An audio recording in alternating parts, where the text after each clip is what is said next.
Salam everyone, কি অবস্থা সবার? Hope everything is well. Welcome to another Alutium explanation video. I'm Hasib and you're watching Critical Lad. তো folks, এই ভিডিওটা আরো অনেক আগেই আসার কথা ছিল। কাহিনী হচ্ছে লাস্ট ভিডিওটা দেওয়ার পর ভাবছিলাম আগামী 2-3 মাস পর্যন্ত কোনো ভিডিও দিতে পারবো না। কারণ হচ্ছে Nothing ever goes as planned in this accursed world. Wait, আসল কারণ হচ্ছে সামনে আমার পরীক্ষা। And to be honest, I'm not really a good student, you know. আর সারা বছর পড়ালেখা করি নাই, তাই এখন প্যারালেখা লাগতেছে। কিন্তু লাস্ট ভিডিওটা রেসপন্স দেওয়াতে আমি পুরাই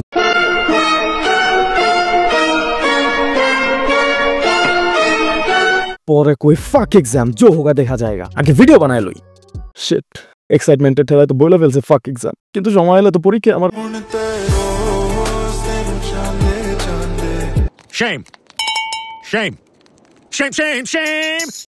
Anyways, আজকে আমরা কথা বলবো একজন সিআর এর অ্যাবিলিটি গুলো নিয়ে, আর দ্বিতীয় এপিসোডে ক্লায়েন্ট সিআর পোর্শন খাওয়ার পর এই সিনগুলোতে কি হচ্ছিল তা নিয়ে। ভিডিওতে ভালো স্পয়লার নিয়ে আলোচনা হবে, তো বড়সড় একটা স্পয়লার দিয়ে শুরু করা যায়। আর হ্যাঁ, যারা এই ভিডিওটাই নতুন দেখতেছো তাদেরকে আমি স্ট্রংলি রেকমেন্ড করবো যে এই ভিডিওটার আগের ভিডিওটা দেখে নাও, তাহলে এই ভিডিওটা বুঝতে অনেকটা সহজ হবে। আচ্ছা, মেইন টপিকগুলো নিয়ে কথা শুরু করার আগে একটা ফান্ডামেন্টাল ইনফরমেশন এক্সপ্লেন করে নিই, তাহলে তোমাদের জন্য বুঝতে সহজ হবে। তো দেখো, অ্যালোটিয়াম ওয়ার্ল্ডে প্রতিটা মানুষেরই ফিজিক্যাল পার্ট ছাড়াও কিছু নন ফিজিক্যাল পার্ট থাকে। মানে হাত, পা, নাক, কান, গলা ইত্যাদি ছাড়াও 4টা নন ফিজিক্যাল বা ধরা ছোঁয়া যায় না এরকম পার্ট থাকে। আর এগুলো লেয়ার আকারে একটার উপর আরেকটা এভাবে থাকে।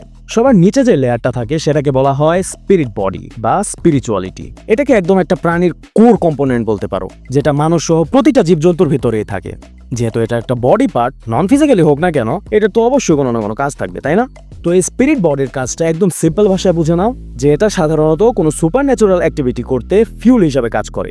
এর উপরের যে লেয়ারটা থাকে সেটাকে বলা হয় অ্যাস্ট্রাল প্রজেকশন। এর উপরে যে লেয়ারটা থাকে সেটার নাম হচ্ছে body of heart and mind.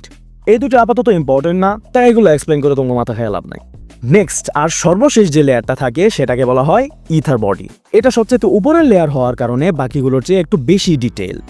কারো কাছে যদি এই ইথার বডি দেখার অ্যাবিলিটি থাকে তাহলে সে হিউম্যান বডির বিভিন্ন পার্টকে বিভিন্ন কালারে দেখতে পারবে। যেমন মাথা আর মুখের অংশটাকে পার্পল কালারে দেখতে পারবে, গলা আর নার্ভাস সিস্টেমের জায়গাটাকে নীল রঙের দেখতে পাবে, স্টমাক বা পাকস্থলীটাকে হলুদ রঙের দেখতে পাবে, হার্ট আর ফুসফুসের অংশগুলোকে সবুজ রঙের দেখতে পাবে, এক্সিটরি সিস্টেম বা যে সিস্টেমগুলো দিয়ে আমাদের ওয়াশরুমের কাজগুলো পরিচালনা হয়ে থাকে ওইগুলোকে কমলা রঙের দেখতে পারবে। এতক্ষণ যে বডি পার্টগুলো উল্লেখ করলাম এগুলো ছাড়া বাকি সকল অংশগুলোকে লাল রঙের দেখাবে। আর সর্বশেষ শরীরের চারিদিকে এক ধরনের সাদা আভা দেখা যাবে, যেটাকে আমরা জেনজির ভাষায় অরা বলে থাকি। এমন একটা অরা টাইপের কিছু একটা দেখা যাবে। এখন আসা যাক এই ইথার বডির কাজ কি। আচ্ছা, এটা নিয়ে একটু পরে আলোচনা করতেছি, জাস্ট বেয়ার উইথ মি। তাহলে এখন মেইন টপিকগুলো নিয়ে কথা শুরু করা যায়। ফার্স্ট আপ, পোর্শন খাওয়ার পর একজন সিআর কি অ্যাবিলিটি গেইন করবে। একজন সিআর পোর্শন খাওয়ার পর মূলত দুইভাবে পাওয়ার পাবে, ফিজিক্যালি বা শারীরিকভাবে, আর স্পিরিচুয়ালি বা সুপার ন্যাচুরাল ভাবে। এখন তাহলে ফিজিক্যালি একজন সিআর কি অ্যাবিলিটি পাবে? ওয়েট, আসলে জিজ্ঞেস করা উচিত ছিল ফিজিক্যালি একজন সিআর কি অ্যাবিলিটি পাবে, কারণ পাবে মাত্র একটা, আর সেটা হলো এনহ্যান্সড মেমোরি। আরে জানি ভাই, নাম থেকে বোঝা গেছে এটার কাম কি। তো আমার এক্সপ্লেন করতে দেবো, নয়তো ভিডিও তো লম্বা হবে না। তো আমরা যখন স্কুলে পড়তাম তখন আমাদের সবার ক্লাসে 2-1টা তুখোর ব্রেনওয়ালা ছাত্রছাত্রী থাকতো না, যাদের কোনো কিছু পড়তে দেরি বাট মুখস্থ করতে দেরি নাই। তো এনহ্যান্সড মেমোরিটাও অনেকটা এমন। তো স্কিলটা একজন সিআরকে স্পেসিফিকলি রিচুয়ালিস্টিক ম্যাজিক এবং এটার বিভিন্ন ভেরিয়েশনস, মানে এই রিচুয়ালিস্টিক ম্যাজিক কতভাবে ইউজ করা যায়, কোন ক্ষেত্রে ইউজ করা যায়, আরও ডিভিনেশন আর্ট শিখতে ও পারফর্ম করতে অনেকটাই হেল্প করবে। এখন যারা রিচুয়ালিস্টিক ম্যাজিক আর ডিভিনেশন আর্ট কি এগুলো জানো না, তারা তো নিশ্চয়ই মনে মনে বলতেছো, क्या बक रहे हो मादर? अरे टेंशन नहीं लेने का, अपन है ना। সিম্পলি রিচুয়ালিস্টিক ম্যাজিক হচ্ছে যে ম্যাজিকগুলো পারফর্ম করতে বিভিন্ন ধরনের রিচুয়াল পালন করতে হয়। সাধারণ ম্যাজিক থেকে এটার ভিন্নতা হচ্ছে রিচুয়ালিস্টিক ম্যাজিক হুট করে পারফর্ম করা যায় না। আমাদের পরীক্ষা দেওয়ার জন্য যেমন আগে থেকে প্রিপারেশন নেওয়া লাগে, তেমনি রিচুয়ালিস্টিক ম্যাজিক করার জন্য আগে থেকে প্রিপারেশন নিতে হয়। তারিখ নির্ধারণ, সময় নির্ধারণ, প্রয়োজনীয় উপকরণ প্রস্তুত করা, মানে বহুত ঝামেলা করে ম্যাজিক করতে হয়। আর ডিভিনেশন আর্ট বলতে সাধারণত ফিউচার প্রেডিকশন কিংবা ফাস্ট এক্সপ্লোরেশন করার দক্ষতাকে বোঝানো হয়। অ্যালোটিয়াম ওয়ার্ল্ডে এই ডিভিনেশন করার অনেকগুলো মেথডই আছে, যার মধ্যে আমরা সিরিজে এখন পর্যন্ত দেখতে পেয়েছি ট্যারোম্যান্সি বা ট্যারো কার্ড দিয়ে ফিউচার প্রেডিকশন, ডসিং, রড সিকিং যেটা দিয়ে ক্লায়েন্ট দ্বিতীয় এপিসোডে বাচ্চাটাকে খুঁজে বের করে, spirit pendulum divination, dream divination, magic mirror divination, এছাড়াও ভবিষ্যতে আমরা আরও অনেক ধরনের ডিভিনেশন দেখতে পাবো। এখন আসা যাক স্পিরিচুয়ালি বা সুপার ন্যাচুরাল ভাবে একজন সিআর কি অ্যাবিলিটি পাবে। স্পিরিচুয়ালি একজন সিআর মূলত 2টা স্কিল পাবে, স্পিরিট ভিশন আর ডেঞ্জার ইন্টুইশন। এই দুইটার মধ্যে সবচেয়ে বেশি গুরুত্বপূর্ণ হলো স্পিরিট ভিশন, তো এটা নিয়ে আগে কথা বলা যাক। স্পিরিট ভিশনটা অনেকটাই শারিন গানের মতো। except it's better than Sharingan.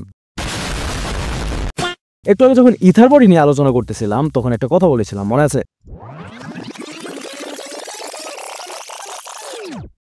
কারো কাছে যদি এই ইথার বডি দেখার অ্যাবিলিটি থাকে তাহলে সেই, তো আশা করি বুঝে গেছো স্পিরিট ভিশনের মূল কাজই হচ্ছে ইথার বডি দেখতে পারা বা অবজার্ভ করতে পারা। এটা অ্যাক্টিভেট করতে ক্লায়েন্টকে তার দুই ভ্রুর মাঝখানের জায়গাটায় দুইবার ট্যাপ করতে হয়, আর এটা যখন অ্যাক্টিভেট হয় তখন তার চোখের আইরিসের কালার ব্রাউন থেকে কিছুটা ডার্কিশ টাইপ হয়ে যায়। এই ইথার বডি অবজার্ভ করে একজন সিয়ার মানুষের হেলথ কন্ডিশনগুলো জানতে পারবে, ইমোশনাল স্টেট বুঝতে পারবে, কারোর উপর কোনো ম্যাজিক করা হয়েছে কিনা সেটাও জানতে পারবে, আর এছাড়াও স্পিরিট ভিশন দিয়ে ভূত পেতনি দেখতে পারবে যেগুলো খালি চোখে দেখা যায় না। আর ডেঞ্জার ইন্টুইশনটা কি সেটাও তো অনেকে নাম শুনেই বুঝে গেছো, এটা অনেকটা স্পাইডারম্যানের স্পাইডি সেন্স কিংবা এমএচএ থেকে ডেকোর ডেঞ্জার সেন্সের মতো, মানে আশেপাশে কোনো বিপদ আপদ থাকলে একজন সিয়ার আগে থেকে সেগুলো সেন্স করতে পারবে। তো আশা করি বুঝতে পারছো বিষয়গুলো, না বুঝতে পারলে just say bygone and move on. এরপর নেক্সট টপিকে আসা যাক। ক্লায়েন্টের পোশন পান করার পরের সিনগুলোতে এমন উইয়ার্ড যে এক্সপ্লোরেশনগুলো দেখতেছো এগুলোর মানে কি?